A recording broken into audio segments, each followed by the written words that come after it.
Hello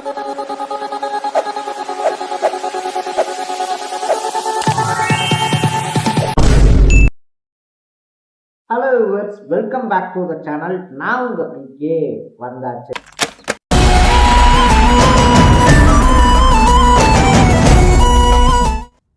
கிட்டத்தட்ட 3-4 நாட்களா வந்துட்டு டெல்லியில முகாமிட்டு இருந்த அண்ணாமலை புது கட்சி தொடங்க போறாரா, இல்ல பாஜக மறுபடியும் வந்துட்டு மாநில தலைவர் பதவி கொடுத்து மாநில தலைவரா தொடர போறாரா அப்படின்றதுதான் $1,000,000 கொஸ்டினா இருந்துச்சு அப்படின்னு சொல்லலாம். ஸோ 4 நாட்களுக்கான இழுபறிக்கு அப்புறமா வந்துட்டு பார்த்தோம் அப்படின்னா, இல்ல நான் தனி கட்சி தான் தொடங்க போறேன் அப்படின்னு சொல்லிட்டு அதிரடியான அறிவிப்பை வெளியிட்டிருக்காரு அண்ணாமலை அப்படின்னு சொல்லலாம்.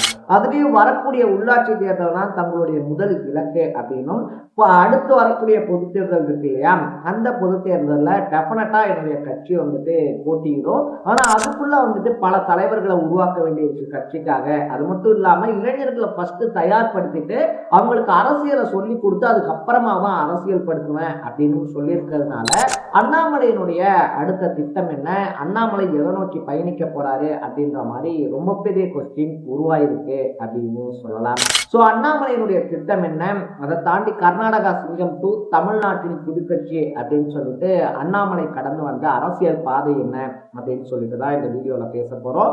அதுக்கு முன்னாடி நம்ம சேனலுக்கு நீங்க புதுசா வந்திருந்தீங்க அப்படின்னா மறக்காம சேனலை ஃபாலோவும் சப்ஸ்கிரைப் பண்ணிக்கங்க.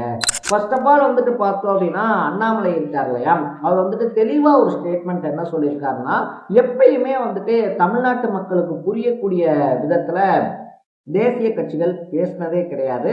அதனால நான் வந்துட்டு இனி தமிழ்நாட்டு மக்களுக்காக மட்டும் உழைப்பேன். அதை தாண்டி திமுக, அதிமுக, தாவேக்காவை எப்படி எதிர்க்கிறனோ அதே மாதிரி பாஜகவை எதிர்க்க வேண்டிய தேவை அப்படின்றது வந்தாலும் டெஃபினட்டா எதிர்ப்பேன் அப்படின்ற ஸ்டேட்மெண்ட்டை கொடுத்து அரசியல் அரங்க அதிர விட்டுருக்காரு அப்படின்னு தான் சொல்லணும். இது மட்டும் இல்லாம வந்துட்டு பார்த்தோம்னா, அவருடைய அமைப்பு இருக்கு இல்லையா, கிட்டத்தட்ட 2020 இருந்தே இருக்கு, we the leaders lead the change அப்படின்னு சொல்லிட்டு இந்த அமைப்புல சேருங்க அப்படின்னு சொல்லி அவர் சொன்னதுல இருந்து பார்த்தோம் அப்படின்னா, கிட்டத்தட்ட நம்ம இந்த வீடியோ எடுத்துக்கிட்டு இருக்க நேரத்திலேயே 5 லட்சத்துக்கும் மேற்பட்டவங்க இணைஞ்சிருக்காங்க அப்படின்னு சொல்லலாம். ஸோ இவங்க எல்லாத்தையும் வந்துட்டு பார்த்தோம் அப்படின்னா ஃபர்ஸ்ட் தயார்படுத்தி அதுக்கப்புறமா தான் அரசியல் படுத்துவேன் அப்படின்ற ஸ்டேட்மெண்ட்டும் அண்ணாமலை கொடுத்திருக்காரு. ஃபர்ஸ்ட் ஆஃப் ஆல் வந்துட்டு பார்த்தோம்னா, இந்த வி த லீடர் அப்படின்ற அமைப்பு இருக்கு இல்லையா, ஆல்ரெடியே கோயம்புத்தூரை வந்துட்டு தலைமையிடமா வச்சு செயல்பட்டுக்கிட்டு இருக்கக்கூடிய ஒரு அமைப்பு அப்படின்னு தான் சொல்லணும். இளைஞர்கள் கிட்ட வந்துட்டு இந்த தலைமைத்துவம் அப்படின்னு சொல்லுவாங்க இல்லையா, தலைமை பண்புன்னு சொல்லிட்டு அதை எப்படி வளர்க்கறது, அதை தாண்டி வந்துட்டு ஒரு அரசியல்வாதிக்கான பங்கெடுப்புகள் அப்படின்றது என்ன, அது மட்டும் இல்லாம ஒரு அரசியல்வாதிக்கு என்னென்ன மாதிரியான விஷயங்கள் தெரிஞ்சிருக்கணும் அப்படின்னு சொல்லிட்டு எல்லா விஷயங்களையும் சொல்லி கொடுத்து அவங்களை அரசியல்வாதியா மாத்துவேன் அப்படின்னு சொல்லியிருக்காரு அண்ணாமலை. சோ இது வந்துட்டு பார்த்தோம் அப்படின்னா தமிழக அரசியல்ல ஒரு புதுவிதமான மாற்றமா இருக்கும் அப்படின்னு சொல்லிட்டு அரசியல் பார்வையாளர்கள் நம்ப ஆரம்பிச்சிருக்காங்க. ஏன்னா தொடர்ந்து வந்துட்டு பார்த்தோம் அப்படின்னா திமுக அதிமுக திமுக அதிமுக அப்படின்ற இந்த ஸ்டாண்டை வந்துட்டு தாவேக்கா இப்ப பிரேக் பண்ணியிருக்கிறதுனால தாவேக்காக்கான மாற்று சக்தியா தன்னை முன்னிறுத்துறதுக்கு தான் அண்ணாமலை எல்லா விதமான வேலைகள்லையும் இறங்கி இருக்காரு. என்னதான் வந்துட்டு விஜய் இருக்கார் இல்லையா, அவர் வந்துட்டு டிவிகே டிஎன்கே இவங்க 2 பேருக்கு இடையில தான் போட்டி அப்படின்னு சொல்லி சொன்னாலும் கூட என்னுடைய கட்சி உள்ள வரும்போது திமுக இருக்கு இல்லையா, திமுகவும் அதிமுகவும் வந்துட்டு ஓரங்கட்டப்பட்டு என்னுடைய கட்சிக்கும் டிவிகேக்கும் தான் போட்டி அப்படின்ற ஒரு சுச்சுவேஷனை உருவாக்குவேன் அப்படின்னு சொல்லிட்டு தன்னுடைய க்ளோஸ் சர்க்கிள்லையும் சொல்லியிருக்காரா அண்ணாமலை. ஆரம்பத்துல ஐபிஎஸ்ஆ இருந்த ஒருத்தர் அதுக்கப்புறமா அதிரடி அரசியல், இப்ப புது கட்சி அப்படின்னு சொல்லிட்டு தன்னுடைய பாதையை இன்னும் அதிரடி ஆக்கியிருக்காரு அப்படின்னு சொல்லலாம். இந்த சுச்சுவேஷன்ல யார் தான் இந்த அண்ணாமலை அப்படின்ற தேடலும் அதிகமாயிருக்கு அப்படின்னு தான் சொல்லணும். ஸோ தமிழ்நாட்டில் பிறந்து கோயம்புத்தூர்ல இருக்கக்கூடிய பிஎஸ்சி காலேஜ் இருக்கு இல்லையா, அங்க வந்துட்டு படிச்சு முடிச்சுட்டு தன்னுடைய ஃபர்ஸ்ட் அட்டம்ப்ட்லயே வந்துட்டு பார்த்தோம்னா யூபிஎஸ்சி இருக்கு இல்லையா, யூபிஎஸ்சியை கிளியர் பண்ணி கர்நாடகாவில் வந்துட்டு ஐபிஎஸ் கேடர்ல ஜாயின் பண்றாரு.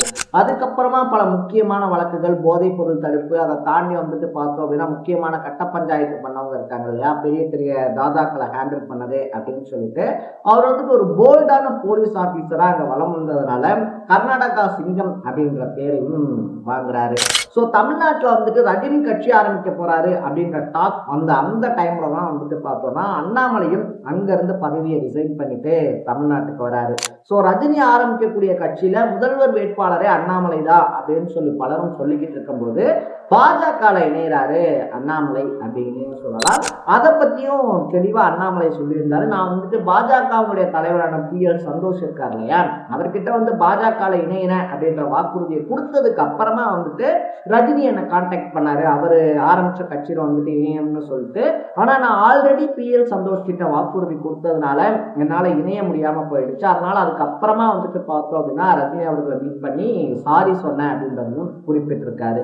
ஸோ அப்படி வந்துட்டு பாஜகக்குள்ள வந்தவருக்கு அடுத்த ஒரு சில வாரங்கள்லயே மாநில துணைத் தலைவர் பதவி அப்படிங்கிறது கொடுக்கப்படுது.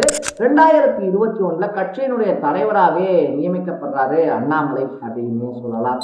அது வரைக்கும் திமுக அதிமுக மட்டும் அதிரடி அரசியல் பண்ணிக்கிட்டு இருந்த சுச்சுவேஷன்ல பாஜகவுடைய தலைவரான அண்ணாமலை வந்துட்டு பார்த்தோம்னா திமுகவை எந்த அளவுக்கு அட்டாக் பண்ணாரோ, திமுக தலைவர்களை எந்த அளவுக்கு அட்டாக் பண்ணாரோ, அதே அளவுக்கு கூட்டணி கட்சியான அதிமுகவுடைய தலைவர்களையும் அதிமுகவினரையும் அட்டாக் பண்ணி வந்தாரு. இது கூட்டணிக்குள்ள சலசலப்பை ஏற்படுத்துவதனாலதான் தலைவர் பதவி அப்படின்றது அண்ணாமலை கிட்ட இருந்து நயினார் நாகேந்திரன் கைகளுக்கு மாறி இருந்துச்சு அப்படின்னு சொல்லலாம். அதுக்கப்புறமா வந்துட்டு பார்த்தோம் அப்படின்னா தொடர்ந்து ஓரம் கட்டப்பட்டது, எலெக்ஷன் டைம்ல கேட்ட தொகுதி கொடுக்காம ஓரம் கட்டப்பட்டது அப்படின்னு சொல்லிட்டு பலத்த அதிருப்தியில இருந்தவர் ரிசல்ட்டுக்கு அப்புறமா மக்கள் மாற்றத்தை விரும்புறாங்க அப்படின்றது ஸ்ட்ராங்கா தெரிஞ்சதுக்கு அப்புறமா புது கட்சி அப்படின்ற முடிவுல ரொம்ப ஸ்ட்ராங்கா இருக்காரு அப்படின்னு சொல்லலாம். ஸோ அண்ணாமலைக்கு அப்படின்னு சொல்லிட்டு ஆல்ரெடியா வந்துட்டு பார்த்தோம்னா ஒரு ஆதரவாளர்கள் கூட்டமும் ஒரு இளைஞர் பட்டாளமும் ஆதரவா இருக்கிறதுனால அண்ணாமலையினுடைய இந்த புதிய கட்சியை அவ்வளவு லேசா எடை போற்ற முடியாது அப்படின்னு சொல்றாங்க அரசியல் வட்டார புள்ளிகள்.